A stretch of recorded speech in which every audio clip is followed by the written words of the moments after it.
I feel like when I lived in the Middle East, God taught me how to love.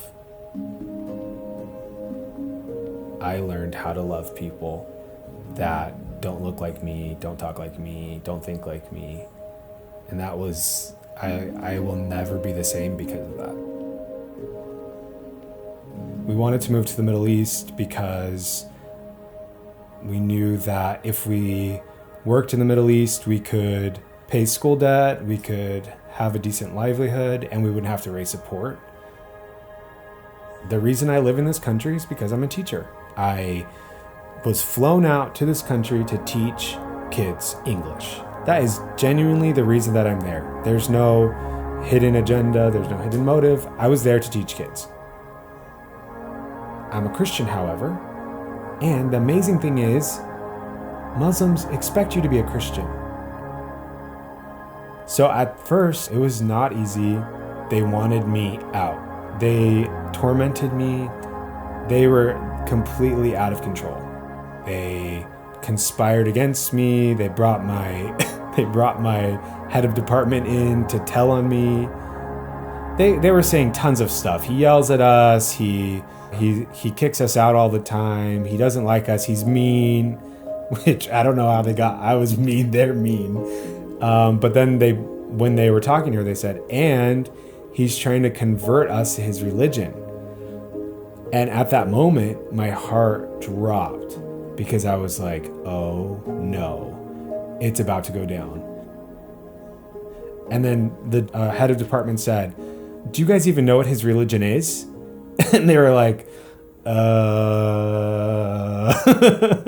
they had no idea because I wasn't trying to convert them to my religion. Like we would just have open conversations.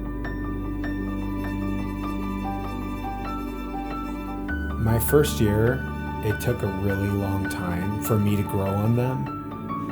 And I think they ended up realizing by the end of the year, hey, this guy actually cares about us. He's not just here for a job. He actually wants to be here. He wants to teach us.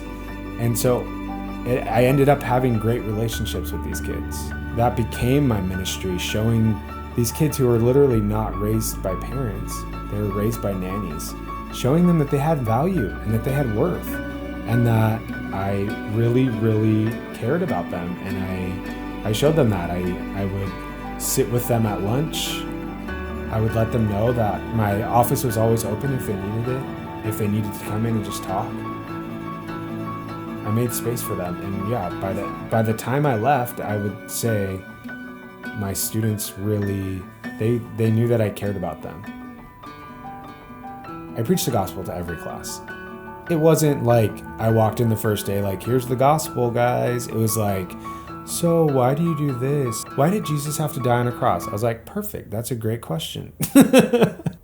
They would ask me these questions because it was a safe space.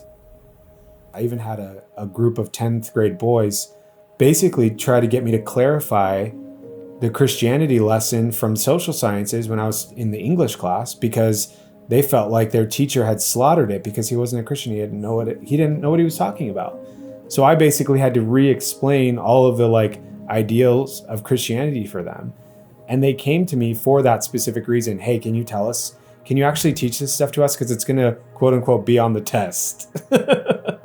It's like, sure, I can handle that for you.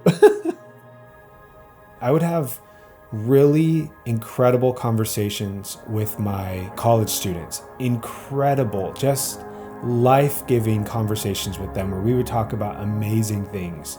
And I would walk away from those times just feeling a sense of awe, of reverence. I could sense the presence of God in those conversations. I genuinely feel like they met Christ in that moment. In those times, I was able to share my faith. It was good. It was really good. You leave your faith in this country and you leave your family, your friends, your governmental support. You literally leave it all. And so I didn't go there trying to push people into something. I went there just trying to love people. If you love people and if you can work, then you can do this. There's nothing special about me. I feel like I'm called to love. I'm incredibly uninterested in this idea of waiting for God's call. I think that we have a very practical and easy way of understanding God's call. You're called to love, go love.